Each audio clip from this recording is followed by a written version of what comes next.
অনেক কিছু পাওয়ার লোভ তোমাকে বিভ্রান্ত করছে।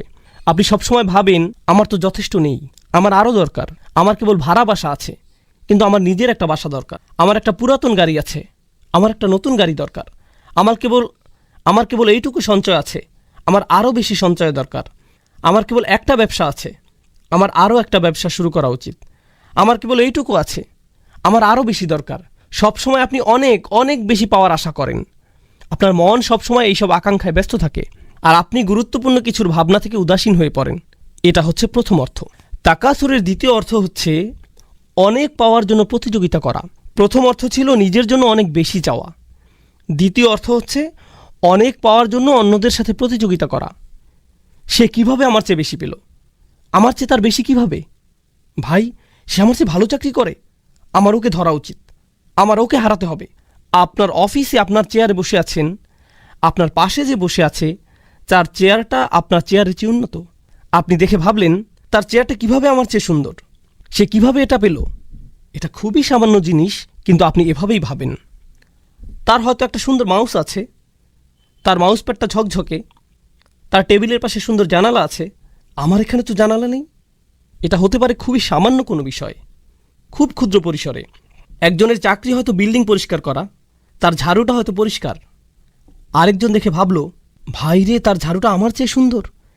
আপনি অন্যের সাথে সবসময় নিজের তুলনা করেন, সবসময় নিজের গাড়ির সাথে অন্যের গাড়ির তুলনা করেন, আপনার বাড়ির সাথে অন্যের বাড়ির, আপনার জামা কাপড়ের সাথে অন্যের জামা কাপড়ের, আপনার সম্পদের সাথে অন্যের সম্পদের তুলনা করেন। আর এটা আপনাকে বিভ্রান্ত করছে। প্রথম বিষয়টি ছিল আপনি নিজে অনেক কিছু চান। দ্বিতীয় বিষয়টি হচ্ছে আপনি সবসময় অন্যের সাথে নিজেকে তুলনা করেন। অন্যের সাথে নিজের তুলনা করার এই মনোভাবটি সবসময় আপনাকে ব্যস্ত রাখে।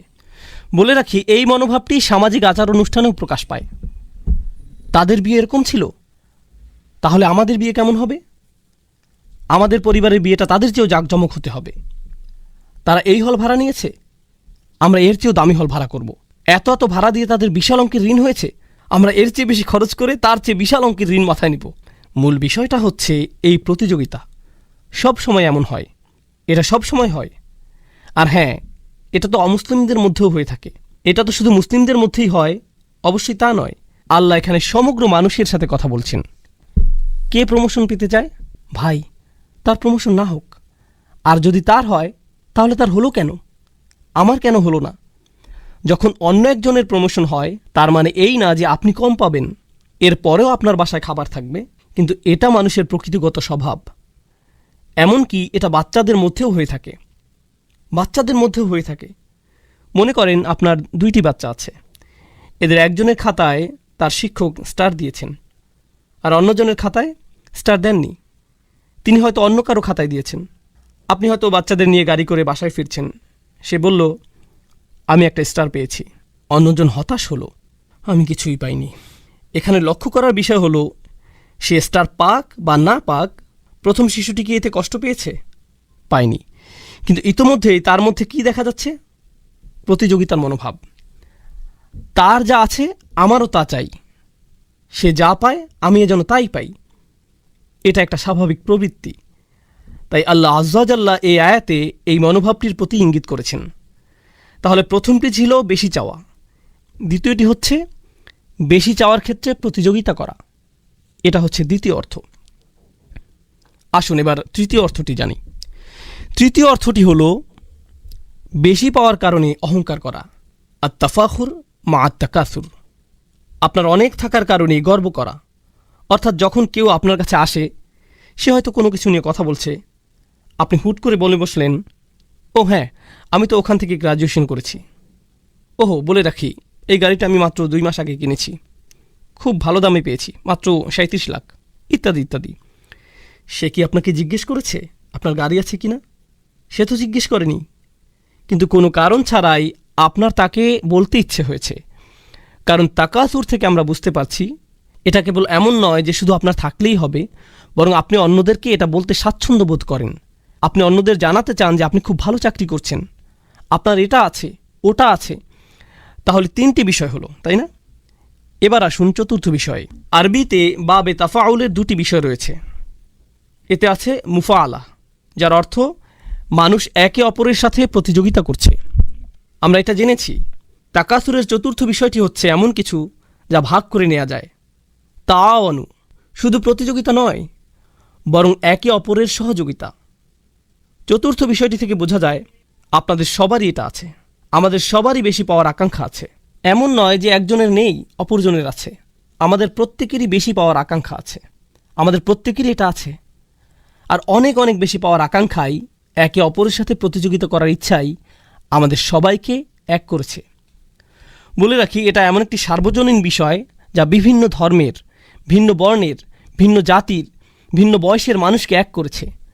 আমরা অনেকভাবে আলাদা হতে পারি, তাই না? কিন্তু আমাদের সবার মধ্যে কোন জিনিসটি সার্বজনীন? আমরা বেশি চাই। আমাদের যা আছে আমরা তার চেয়েও বেশি চাই। আমাদের যা আছে তাই নিয়ে আমরা সুখী নই।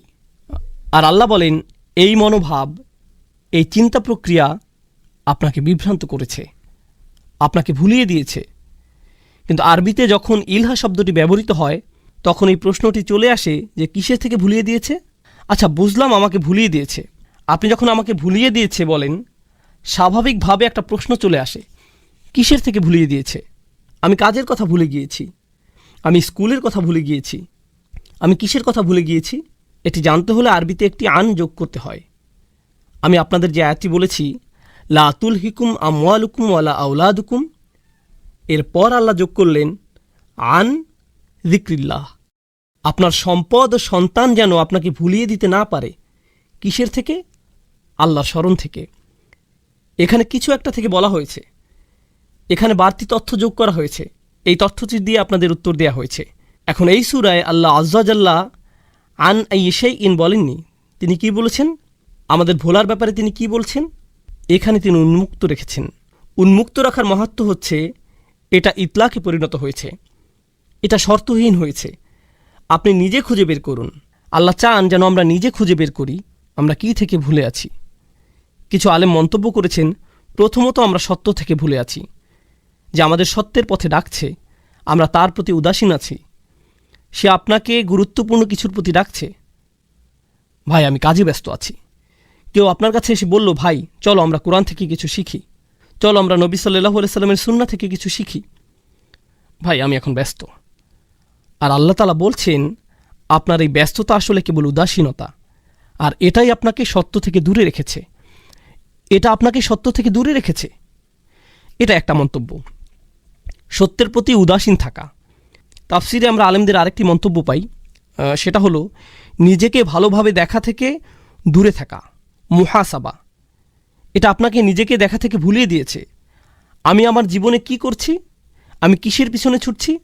আর হ্যাঁ, আপনি যখন কোনো কিছুর পেছনে ছোটেন আর তা পেয়ে যান, আপনার সেগুলো বিরক্ত লাগা শুরু হয়। তখন আপনি অন্য কিছুর পেছনে ছোটেন, তারপর সেটাও আপনার বিরক্ত লাগে। এরপর আপনি অন্য কিছু খোঁজেন। আমাদের সবারই এমন হয়। আপনি যদি একটি বাড়ি কিনতে চান আর আপনি বাড়ি কিনে ফেলেন, তখন কি হয়? কিছুদিন পরে অন্য একজনের বাড়ি দেখতে আপনার বাড়ির চেয়ে সুন্দর মনে হয়, তাই না? এটা বিরক্ত লাগতে শুরু করে। আপনি পুনরায় সাজান। কিছুদিন পর আবার বিরক্ত লাগা শুরু করে। যখন আপনার সন্তান খুব করে একটা ভিডিও গেমের আবদার করে, আপনি সেটা কিনে দেন। তারা সেটা কয়দিন খেলে, কিছুদিন যায়, তারা গেমে জিতে যায়, শেষ। তারা বিরক্ত হয়ে পড়ে। নতুন কোনো মুভি আসলো। অনেক দিন আগে আমি তখন নিউ ইয়র্কে ছিলাম, আমি এমনটি বলেছিলাম, স্টার ওয়ার বা এরকম কোনো মুভি হবে।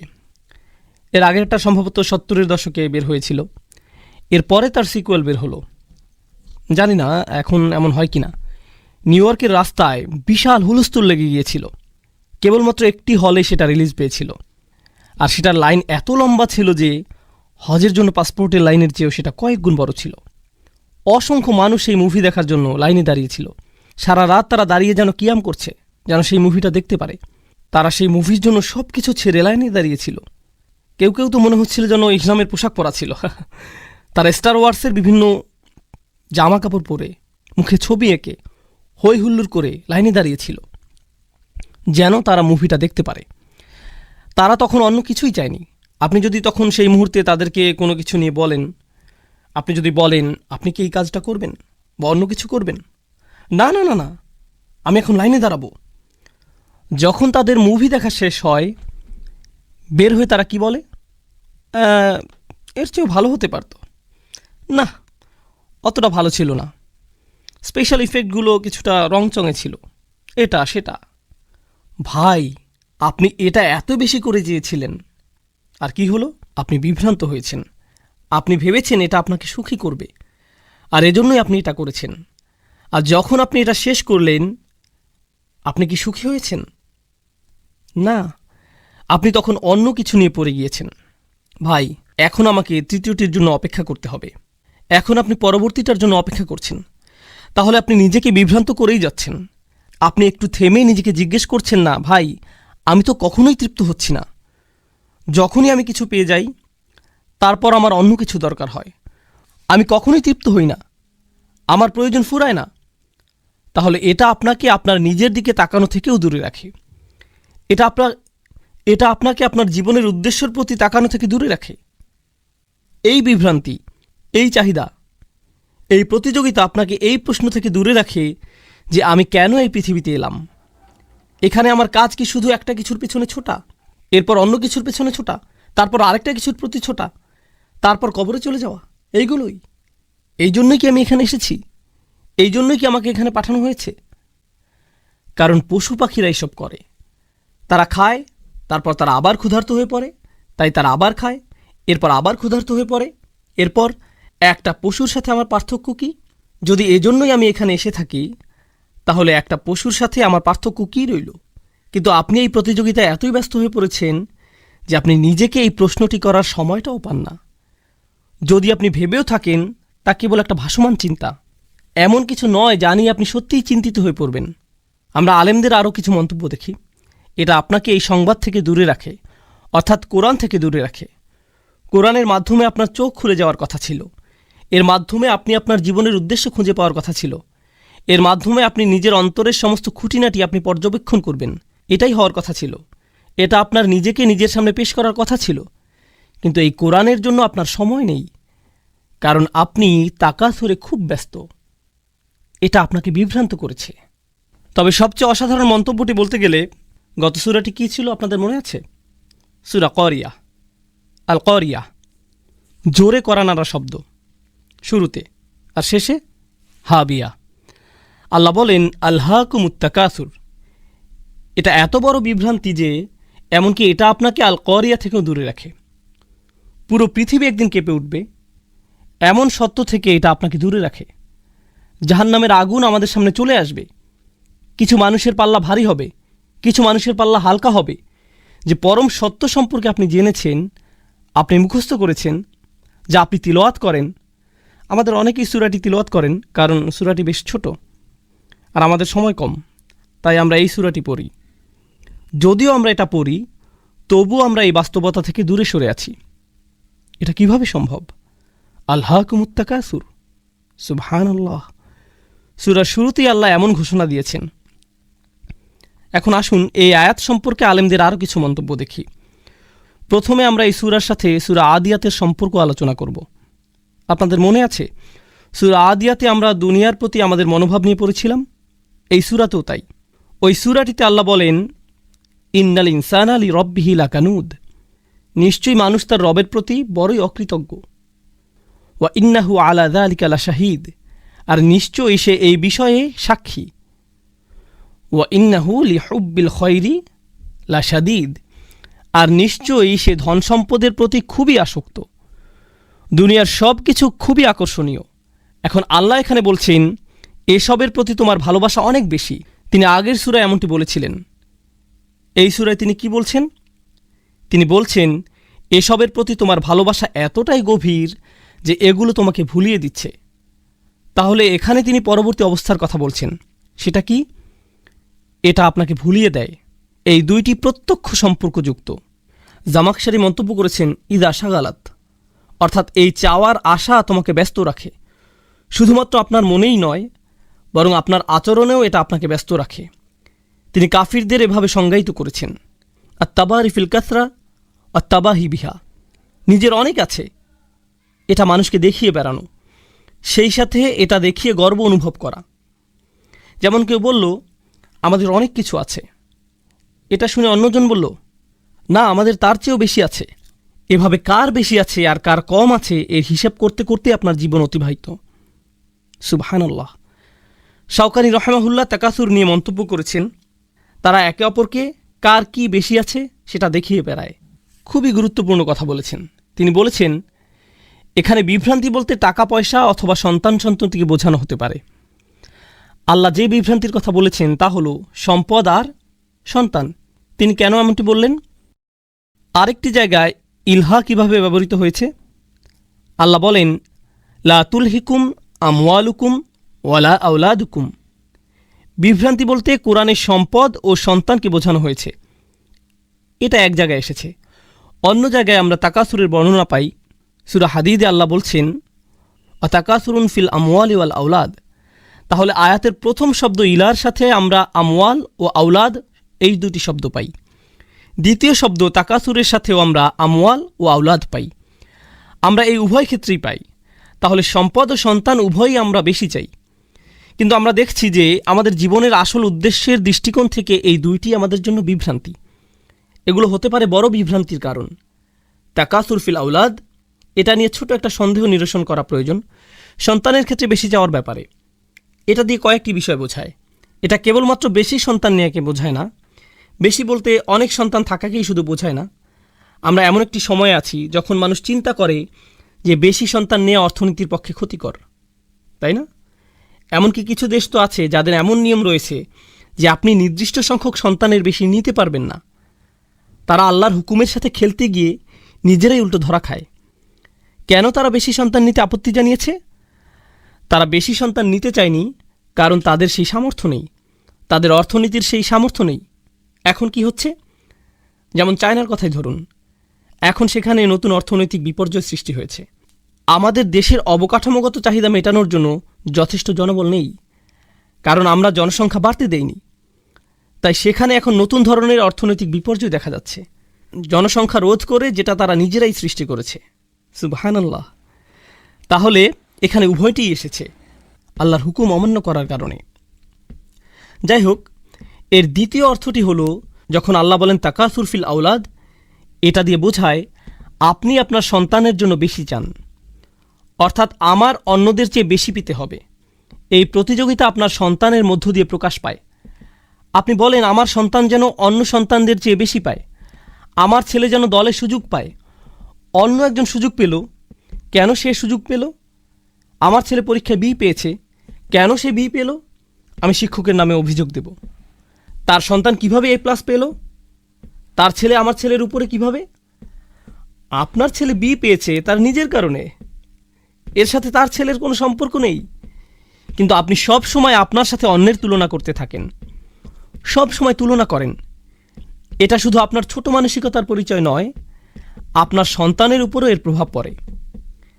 তাহলে আল্লাহ তাআলা বলেন, আচ্ছা আল্লাহ কি বলছেন সেটা জানার আগে আমরা আরও কিছু মন্তব্য পড়ে নিই। ইবনে আব্বাস রাদিয়াল্লাহু তাআলা আনহু বলেন, এই আয়াতের খুবই চমৎকার একটি পাঠ। তিনি শুরুতে একটি অতিরিক্ত হামজা দিয়ে পড়তেন, আলহাকুমুত তাকাসুর অথবা আলহাকুমুত তাকাসুর। এটা দিয়ে কি বোঝা জানেন? অনেক চাওয়ার এই প্রতিযোগিতায় বেশি বেশি পাওয়ার চাহিদা কি তোমাকে ব্যস্ত রাখে? আসলে তিনি এটিকে একটি প্রশ্নের মতো করে পড়তেন। তিনি এই আয়াতটিকে একটি প্রশ্ন হিসেবে পড়তেন। অনেক সময় এমন হয়, যখন আপনি কাউকে তিরস্কার করেন, আপনি তার দিকে প্রশ্ন ছুড়ে দেন, আমি কি তোমাকে এটা করতে বলেছি? তুমি এমন একটি কাজ করলে। আপনি কিন্তু বলেন না যে তুমি এটা করেছ, আপনি বলেন তুমি এমন কাজ করেছ। তুমি কি আমাকে বলবে যে তুমি এটা কেন করলে, কিভাবে করলে? আপনি এইভাবে প্রশ্ন ছুড়ে দেন, যেন এটা একটা জাজার, মানে কাউকে তিরস্কার করা, কাউকে ভর্ৎসনা করা। ইবনে আব্বাস রাদিয়াল্লাহু তাআলা আনহু আয়াতটিকে এভাবে পড়তেন। আবু মুসলিমের মন্তব্যটি আমরা আগে পড়েছি। তার মন্তব্যটি মূলত ছিল এমন যে এটা মানুষের মধ্যে ভাগ করে নেওয়া যায়। তাহলে আমরা এটা জানি ইনশাআল্লাহ তাআলা। প্রথম আয়াতের ব্যাপারে আমরা সর্বশেষ কোরআনের আরেকটি জায়গায় দেখব, যেটা আছে সূরা কাহফে। আলহাকুমুত তাকাসুরের একটি সুন্দর ব্যাখ্যা। আপনারা তো দুই কৃষকের গল্প জানেন, যাদের একজনের ছিল একটি ছোট বাগান, অন্যজনের ছিল তার চেয়ে বেশ বড় একটি বাগান। সে কিভাবে তাকাসুর প্রকাশ করল? সে গরিব কৃষককে বলল, ধনী কৃষক গরিব কৃষককে বলল, আনা আকসারু মিনকা মালান ও আযু নাফারা, সম্পদের দিক থেকে আমি তোমার চেয়ে বড়, জনবলের দিক থেকেও আমি তোমার উপরে। আমার অনেকগুলো সন্তান আছে যারা আমার ব্যবসা দেখছে, তোমার দেখার মতো কেউ নেই, তুমি একা। সে বলল, নাহনু আকসার। অপরজন বলল, নাহনু আকসার। অর্থাৎ এখানে সে মূলত অপরজনকে তাকাসুর দেখাচ্ছে। এখানে কিছু বিষয় আছে। আমি যদিও আপনাদের বলেছি যে এটাই শেষ মন্তব্য, তবুও এই মন্তব্যটি পড়া উচিত, এটা গুরুত্বপূর্ণ ইনশাআল্লাহ। এখানে বলা হচ্ছে যে আল্লাহ বলছেন এটা তোমাকে বিভ্রান্ত করছে, কিন্তু তিনি এটা বলেননি যে কি তোমাকে বিভ্রান্ত করছে। এটা শাওকানি রহমাহুল্লাহর মন্তব্য। তিনি বলছেন অলাম ইয়াকুল আনকাদা, তিনি এখানে বলেননি যে মানুষ কিসে বিভ্রান্ত হয়, বাল আতলাকাহ, বরং তিনি এটাকে শর্তহীন করেছেন। কারণ এটাকে শর্তহীন করায় তাচ্ছিল্য, তিরস্কার বা সমালোচনার জন্য এটা আরও অলঙ্কারপূর্ণ হয়েছে। তিনি বলেন একে উন্মুক্ত করার কারণে কিসে কিসে মানুষ বিভ্রান্ত হয় তার দরজা আপনার জন্য উন্মুক্ত রইল। আমরা একটু আগে জীবনের উদ্দেশ্য খোঁজা, নিজেই নিজেকে দেখা, এসব নিয়ে আলোচনা করেছি। এসবের প্রতি আপনি উদাসীন থাকেন, তাই এই সব দরজাই এখন আপনার সামনে খোলা, এবং একে উন্মুক্ত রাখার কারণে এটা সার্বজনীন হয়ে গিয়েছে। অর্থাৎ এখানে কেবল একটি বিভ্রান্তি নিয়ে কথা বলা হচ্ছে না, বরং অনেক কিছুতেই আপনার মনোযোগী হওয়া উচিত। এগুলোর কারণে আপনি কোনো কিছুতেই মনোযোগ দেন না, এটা হচ্ছে আরেকটি সুবিধা। এখানে বাগ্যিতার রীতি মানা হয়েছে। এটা হচ্ছে আরবি অলঙ্কার শাস্ত্রের একটি পাঠ। যখন কোনো কিছু উল্লেখ করা থাকে না, এর মাহাত্ম্য রয়েছে। এর অর্থ হচ্ছে এই তাকাসুর আপনাকে সব কিছু থেকে ব্যস্ত রাখছে, যা নিয়ে আপনার ব্যস্ত থাকার কথা ছিল। তথাপি মিনাত তাআতিল্লাহ, আল্লাহর আনুগত্য থেকে শুরু করে ওয়াল আমালিল আখিরাহ, আখিরাতের জন্য প্রস্তুতি নেওয়া পর্যন্ত, এগুলো নিয়ে আপনার ব্যস্ত থাকার কথা ছিল, কিন্তু এটা আপনাকে এই সব থেকে দূরে সরিয়ে রেখেছে। এই ছিল প্রথম আয়াতের ব্যাপারে সর্বশেষ মন্তব্য। আল্লাহ বলেন হাত্তা জুরতুমুল মাকাবির। যারা মানে কারো সাথে দেখা করা, জিয়ারাহ মানে কারো সাথে দেখা করা। উর্দুতে আমরা বলি জিয়ারাত কারনা, এরকম কাছাকাছি শব্দ, কারো সাথে দেখা করা। কিন্তু প্রাচীন আরবি ভাষায় এর আরেকটি অর্থ আছে, সেটা হলো কারো সাথে দেখা করা ও তাকে জড়িয়ে ধরা, বুকে বুক মিলানো। একেও জিয়ারা বলা হয়ে থাকে। আপনি কেবলমাত্র কারো সাথে দেখাই করেন না, আপনি তাকে জড়িয়েও ধরেন। আর আল্লাহ এখানে বলে রাখি, আপনি যখন কারো সাথে দেখা করেন সেটা কি স্থায়ী না অস্থায়ী? এটা অস্থায়ী। আপনি একটু পরেই চলে যাবেন। এখানে এই অর্থটিও আছে, মানে আপনি কারো সাথে দেখা করতে গিয়েছেন, আপনি দেখা করেছেন, এরপর আপনি চলে গিয়েছেন। আল্লাহ এখানে বলেছেন হাত্তা জুরতুমুল মাকাবির, যতক্ষণ পর্যন্ত আপনি কবরের সাথে দেখা করছেন বা সাক্ষাৎ করছেন। আক্ষরিক অর্থে বললে যতক্ষণ না আপনি কবরের সাথে সাক্ষাৎ করছেন। যখন আপনি কারোর সাথে দেখা করেন, আপনি তার জন্য প্রস্তুতি রাখেন, আপনি প্রস্তুতি নিয়ে দেখা করেন। আপনার ভালো লাগুক বা না লাগুক, আপনার তার সাথে দেখা করতেই হবে। আর এখানে আপনি কার সাথে দেখা করছেন? আপনার কবরের সাথে। এখানে জিয়ারা শব্দটির সাথে মাকাবির ব্যবহার করার কারণে আমরা একটা জিনিস বুঝতে পারছি যে আমরা কবরে চিরকাল থাকব না, কেননা জিয়ারা বলতে অস্থায়ী বোঝায়। আল্লাহ জিয়ারা শব্দটির সাথে জান্নাত বা জাহান্নাম ব্যবহার করেননি, তিনি ব্যবহার করেছেন মাকাবির, কবরের সাথে। আপনি যদি আরেকটি সূরায় দেখেন, দুনিয়ার প্রতি মনোভাব নিয়ে অপর আরেকটি সূরা কি? সূরা আদিয়াত। আফালা ইয়ালামু ইযা বু'সিরা মা ফিল কুবুর, তবে কি সে জানে না যে কবরে যা আছে তা কখন উত্থিত হবে? এখানে কুবুর শব্দটি ব্যবহৃত হয়েছে, আর এই সূরায় মাকাবির শব্দটি এসেছে। মাকাবির শব্দটি জিয়ারা শব্দের সাথে উপযুক্ত, কারণ জিয়ারা একটি স্থানে করা হয়ে থাকে। আর মাকাবির শব্দটি মাকবারা শব্দের বহুবচন। আরবি ভাষায় কোনো বিশেষ্য পদ মা দিয়ে শুরু হলে একে বলা হয় জরফে মাকান। এটা দিয়ে কোনো স্থান নির্দেশ করা হয়, যেমন মসজিদ বা মাতার বিমানবন্দর, বা মাকআদ বসার জায়গা, মজলিস এটাও বসার জায়গা, সমাগম। তাহলে বোঝা যাচ্ছে শুরুতে মা থাকলে সেটা দিয়ে কোনো জায়গা বোঝায়, এটাই জরফে মাকান। আর সাক্ষাৎ কোনো একটা জায়গায় হয়ে থাকে, তাই কবরের কথা বোঝাতে এর সাথে এখানে জায়গার বর্ণনা এসেছে। মানে এটা একটা কবরস্থান। আপনি যখন কিছু পাওয়ার ধান্দায় থাকেন, কোথায় আপনার খুব একটা যাওয়া হয় না? কবরস্থানে। সেখানে আপনার জন্য তেমন কিছু নেই। কবরস্থানে আপনার দুনিয়াবি কিছু পাওয়ার নেই। আপনি শপিং মলে যান, চাকরিতে যান, আত্মীয়ের বাসায় যান, আপনার বসের কাছে যান, আপনি সবখানে যান, কিন্তু কোথায় যান না? আপনি কবরস্থানে যান না। আমার নিজের উপর একটা উদাহরণ মনে পড়ছে। এটা ছিল নিউ ইয়র্কে। তখন আমি নিউ ইয়র্ক থাকতাম। আমি থাকতাম কুইন্সে, আর আমার কলেজ ছিল ম্যানহাটনে। তো আমরা এলাই হয়ে যেতাম। সেখানে ছিল একটা বিশাল কবরস্থান, মেইন রোডের পাশেই। এই কবরস্থানটা আমি মনে হয় টানা 10 বছর দেখেছি, কিন্তু কোনো দিনই যাইনি। আর শুধুমাত্র কেবল আমি নই, প্রতিদিন হাজার হাজার মানুষের পাশ দিয়ে যায়। কেউই কখনো সেখানে যায় না। কেবল যায় কখন? যখন তাদের মৃত্যু হয়, যখন তাদের সেখানে রাখা হয়। সুবহানাল্লাহ। তাহলে এটা হচ্ছে আয়াতের একটি অর্থ, কিন্তু অপর অর্থটিও খুবই গুরুত্ববহ। আমরা এখানে সাবাবুন নুজুম দেখতে পাই।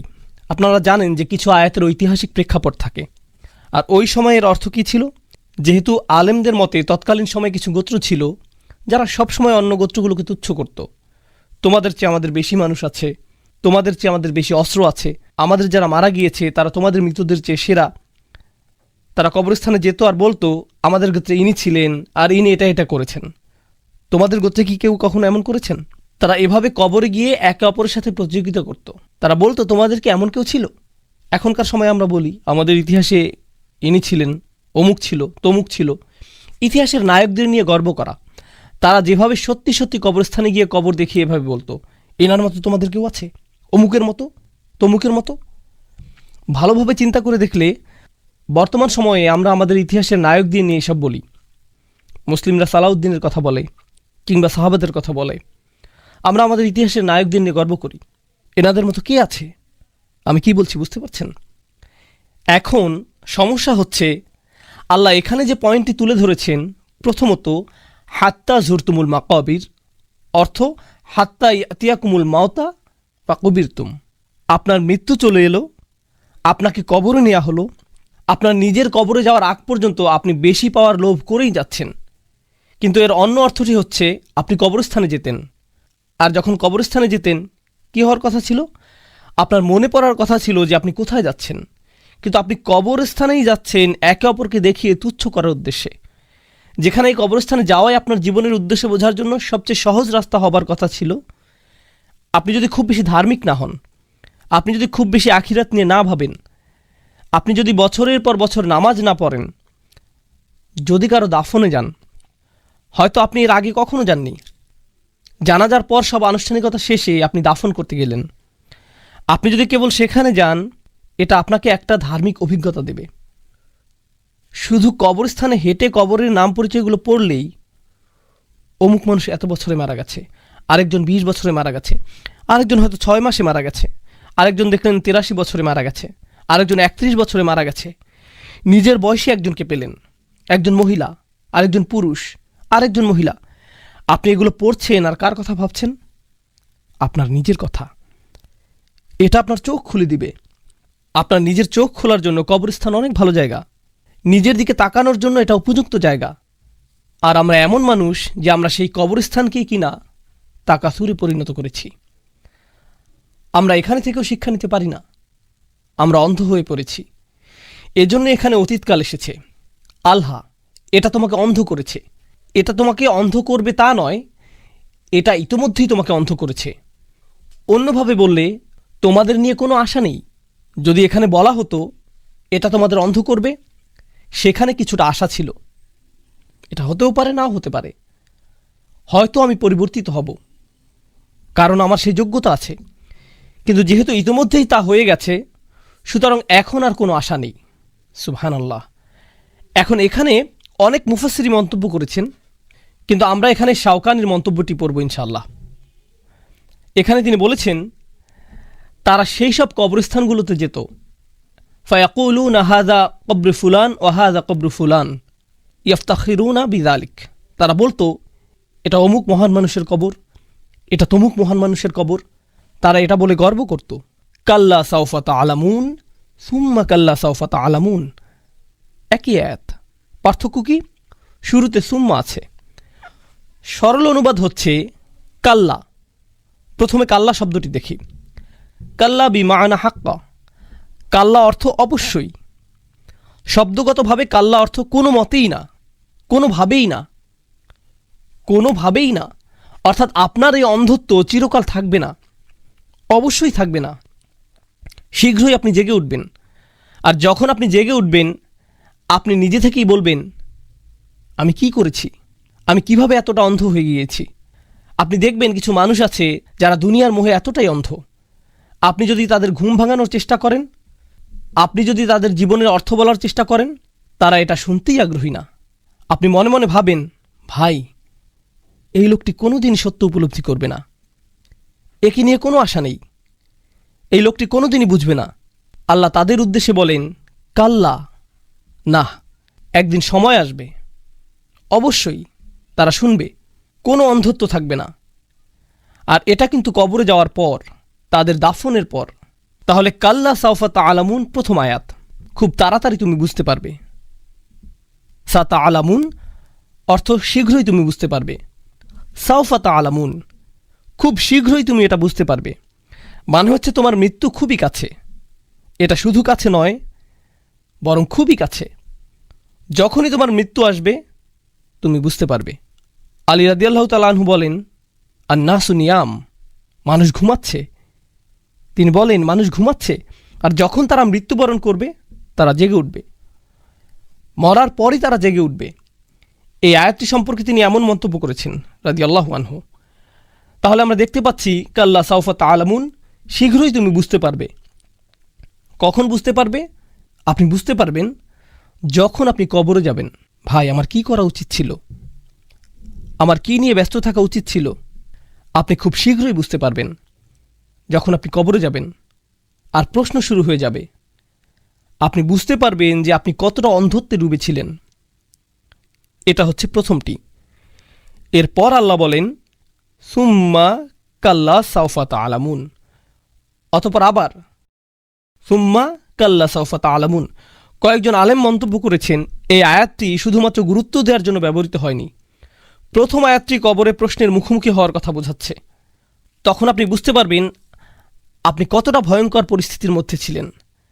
আর দ্বিতীয়বার শীঘ্রই তুমি বুঝতে পারবে দিয়ে বোঝাচ্ছে, যখন আপনি কবর থেকে বের হবেন, বিচারের দিন শুরু হবে, আর আপনার সব ভালো আমল ধ্বংস হয়ে যাবে।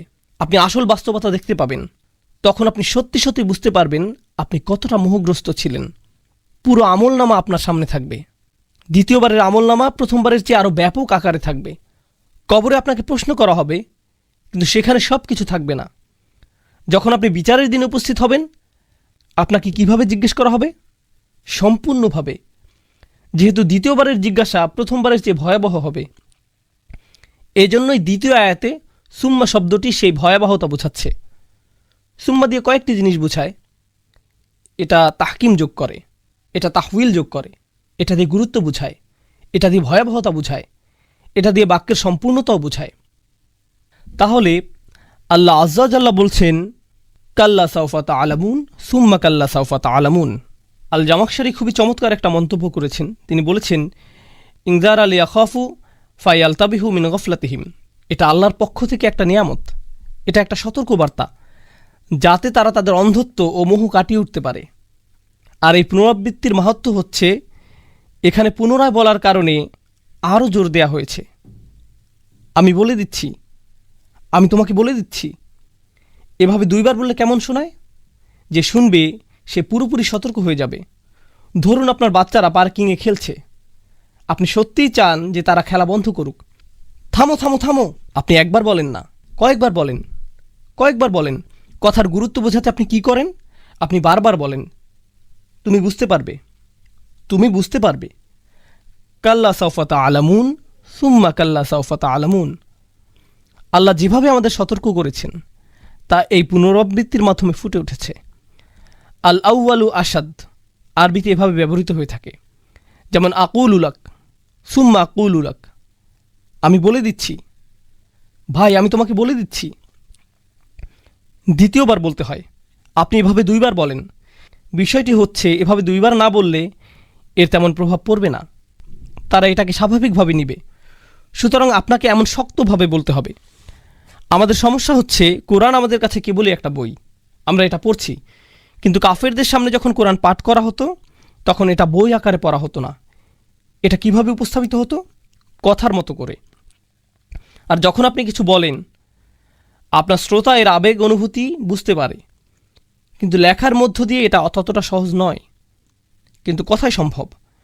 এজন্যই এখন যদি আপনি কোরআন পড়েন, আপনি হয়তো সেভাবে প্রভাবিত হবেন না, কিন্তু যখন আপনি নামাজে এটা শুনবেন, বলুন তো কী হবে? আপনার হৃদয়ের মধ্যে এটার প্রভাব থাকবে। কারণ কোনো কিছু শুনলে এর একটা প্রভাব আছে, কিছু শুনলে এর প্রভাব হৃদয় থেকে হৃদয়ে পৌঁছে যায়। কেউ যদি আপনাকে ইমেইলে কোনো উপদেশ দেয়, আপনি ততটা গুরুত্ব দেন না। কেউ যদি আপনাকে ফোন করে কিছু বলে, আপনি যথেষ্ট গুরুত্ব দেন, কারণ যখন আপনি তার কথা শুনেন, এটা আপনার হৃদয়ে পৌঁছে যায়। তাই কোরআনে আমরা দেখি যে সাহাবারা বলেননি করানা ওয়া আতানা, আমরা পড়লাম আর আমরা মানলাম। তারা কি বলেছেন? সামিআনা ওয়া আতানা, আমরা শুনলাম এবং আমরা মানলাম। লেখা পড়তে হয় আর কথা শুনতে হয়, আর এটা এতটাই শক্তিশালী যে মানুষ যখন শোনে তখন তা করতে বাধ্য হয়।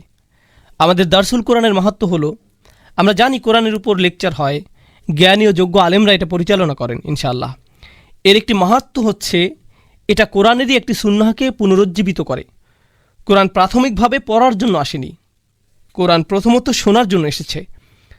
নবীজি সাল্লাল্লাহু আলাইহি সাল্লাম মানুষদের সামনে এটা তিলাওয়াত করতেন যেন তারা এটা শুনতে পারে। ইয়াতলু আলাইহিম আয়াতিহি। আর যখন এটা পড়া হয় তখন এর শক্তি ও আবেগের আবেদন কিছুটা কমে যায়, যখন এটা শোনা হয় না। কাল্লা লাউ তা'লামুনা ইলমাল ইয়াকিন, কখনো নয়, তোমরা যদি নিশ্চিত জ্ঞানে জানতে। লাউ হচ্ছে কালিমাতুল হাসর, এটা এমন একটি শব্দ যা দিয়ে বোঝায়, একে বলা হয় আফসোস। আল্লাহ আজ্জা ওয়া জাল্লা এখানে তাদের পক্ষ থেকে আফসোস করছেন। যদি তোমরা নিশ্চিতভাবে জানতে, যদি তোমাদের সত্যিই জ্ঞান থাকতো। কেমন জ্ঞান? তিনি বলছেন ইলমাল ইয়াকিন, যদি তোমাদের সুনিশ্চিত জ্ঞান থাকতো, যা অবশ্যই ঘটবে, তা যদি তোমরা জানতে। এটাই ইলমাল ইয়াকিন। এর কিছু পরে আমরা আরেকটি জিনিস দেখব, সেটা হলো আইনাল ইয়াকিন, তাই না? সুম্মা লাতারাউন্নাহা আইনাল ইয়াকিন। তাহলে এখানে দুইটি বিষয়, একটি হচ্ছে সুনিশ্চিত জ্ঞান, অপরটি হলো সুনিশ্চিত চোখ। এগুলো বর্ণনাত্মক বাক্য, আমরা এগুলো নিয়ে পরে আলোচনা করব ইনশাআল্লাহ তাআলা। এরপর আমরা দেখি যে কোরআনে তৃতীয় আরেকটি বিষয় উল্লেখ করা হয়েছে যা দুইবার এসেছে। আল্লাহ আজ্জা ওয়া জাল্লা হাক্কুল ইয়াকিন শব্দটি ব্যবহার করেছেন, ওয়া ইন্নাহু লা হাক্কুল ইয়াকিন। তাহলে প্রথমে হচ্ছে ইলমাল ইয়াকিন, আইনাল ইয়াকিন এবং হাক্কুল ইয়াকিন, তিনটি বিষয়। এই আয়াত বোঝার আগে আমাদের এই তিনটি বিষয় বুঝে নিতে হবে। তাহলে আসুন এগুলো বুঝে নেই ইনশাআল্লাহ তাআলা। প্রথমে আসুন ইয়াকিন শব্দটি দেখি। এই তিনটির মধ্যে এই শব্দটি কমন আছে, এর মধ্যে দুইটি এই সূরাতেই রয়েছে। কোন দুইটি? ইলমাল ইয়াকিন, আইনাল ইয়াকিন। আর তৃতীয় বিষয়টি এই সূরায় আসেনি, এটা কোথায় এসেছে? হাক্কুল ইয়াকিন। তাহলে প্রথমে আসুন আমরা এর অর্থ জেনে নেই। ইমাম রাগিব বলেন, ইয়াকিন হচ্ছে এমন জ্ঞান যা কোনো কিছু সম্পর্কে জানা বা কোনো কিছু সম্পর্কে ভাষা জ্ঞান রাখার ঊর্ধ্বে। এটা হচ্ছে জ্ঞানের উঁচু স্তর। এটা হচ্ছে প্রথম অর্থ। এটা কোনো কিছু নিয়ে অল্প জানা নয়, এটা ইয়াকিন। আমি এই ইয়াকিন শব্দের অনুবাদ করতে চাই এভাবে, এটা হচ্ছে দৃঢ় প্রত্যয় বা অটুট প্রত্যয়। আপনি কোনো কিছুতে পুরোপুরিভাবে সম্পূর্ণরূপে সম্মত হয়েছেন, তখন আপনি ইয়াকিন শব্দটি ব্যবহার করবেন। এটা ঈমানের চেয়েও শক্তিশালী শব্দ। কিভাবে এটা ঈমানের চেয়েও শক্তিশালী শব্দ, সেটা আমরা পরবর্তীতে দেখব। এরপর আমরা পাই আবু হিলাল আল আসকারি ইয়াকিন শব্দটি সম্পর্কে মন্তব্য করেছেন। তিনি বলেছেন, ইয়াকিন হচ্ছে সেই জিনিস যাতে আপনি এতটাই সম্মত যে অন্তর থেকে আপনি এটা নিয়ে খুশি, আপনি মন থেকে এটা নিয়ে সন্তুষ্ট। যেমন ধরুন, কেউ হয়তো বলল যে পরকাল বলতে কিছু আছে, আপনি বললেন আমার মনে হয় এটা সত্যি হতে পারে, হ্যাঁ থাকার সম্ভাবনা আছে, আচ্ছা আমার এটা নিয়ে কোনো সমস্যা নেই। এটা ইয়াকিন নয়, এটা কোনো মতে মেনে নেয়া।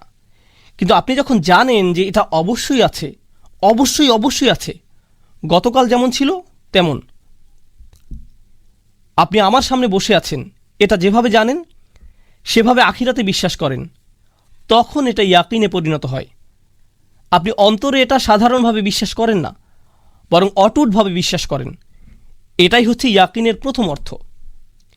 দ্বিতীয়ত, অনাহজুস সদর বিমা আমালিহি, আসলে এটা দ্বিতীয় অর্থ। প্রথমটি ছিল সুকুনুন নফস, যার মানে আপনি এটা নিয়ে দ্বিতীয়বার ভাববেন না, এটা নিয়ে আপনি পুনরায় চিন্তা করেন না, এটা আপনি এ ব্যাপারে নিশ্চিত, আপনার কাছে এটাই সত্যিকার বাস্তবতা, আপনি এটা নিয়ে দৃঢ় প্রতিজ্ঞ, যা নিয়ে আপনি দ্বিতীয়বার ভাবেন না।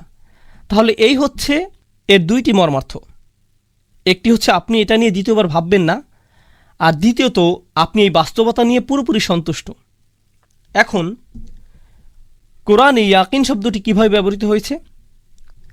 আমরা পাই ইয়াকিন শব্দটি মৃত্যু বোঝাতে ব্যবহৃত হয়েছে।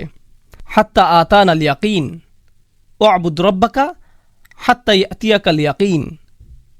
ইয়াকিন শব্দটি মৃত্যু বর্ণনা এসেছে। কেন? এমনকি কাফেরও কিসে বিশ্বাস করে? মৃত্যুতে। মৃত্যুতে। আপনি আখিরাতে অবিশ্বাস করতে পারেন, আপনি কবরের প্রশ্নগুলোকে অবিশ্বাস করতে পারেন, আপনি জান্নাত জাহান্নামকে অবিশ্বাস করতে পারেন, ঠিক আছে। কোনো সুস্থ স্বাভাবিক মানুষ মৃত্যুর প্রতি অবিশ্বাস করতে পারে না। এটাই হচ্ছে সুনিশ্চিত বিশ্বাস। যে কোনো আলোচনার শুরুই এটা, যে কারো জন্যই। কোন জিনিসটি সবাই সুনিশ্চিত বলে বিশ্বাস করে? ভবিষ্যতের কোন জিনিসটি আমরা নিশ্চিত বলে জানি? মৃত্যু। একেবারে সুনিশ্চিত। তাহলে এটা সবার জন্যই এতটা নিশ্চিত একটি বিষয় যে আল্লাহ এখানে ইয়াকিন শব্দটি ব্যবহার করেছেন। এখন আমরা কোরআনে পাই যে যখন আপনি এটা বিশ্বাস করবেন, এটাকে আপনি নিশ্চিত বলে জানবেন, কিন্তু আপনি একে অন্তরে ধারণ করতে চান না।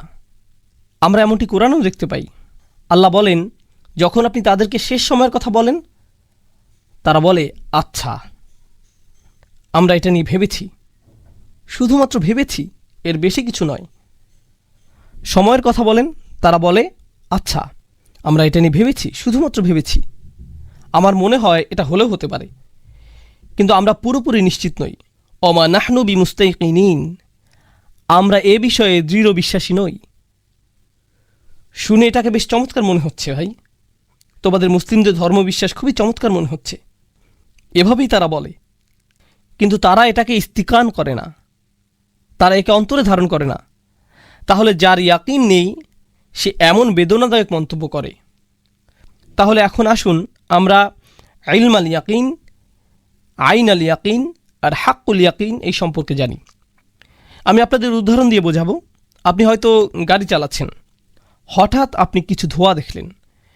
আপনি কোনো আগুন দেখতে পাননি, আপনি শুধুমাত্র ধোঁয়া দেখেছেন। আপনি সেই ধোঁয়া দেখেই বুঝে গেছেন যে আশেপাশে কোথাও কি আছে? আগুন আছে।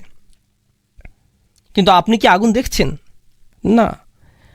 আপনি আপনার জ্ঞানের মাধ্যমে বুঝতে পারছেন যে যেহেতু এখানে ধোঁয়া দেখা যাচ্ছে, নিশ্চয়ই আশেপাশে কোনো আগুন থেকে এটা আসছে। আপনি আপনার নিজের চোখে দেখেননি, নিজের জ্ঞান থেকে আপনি এটা বুঝতে পারছেন। এটাই হলো ইলম আল ইয়াকিন।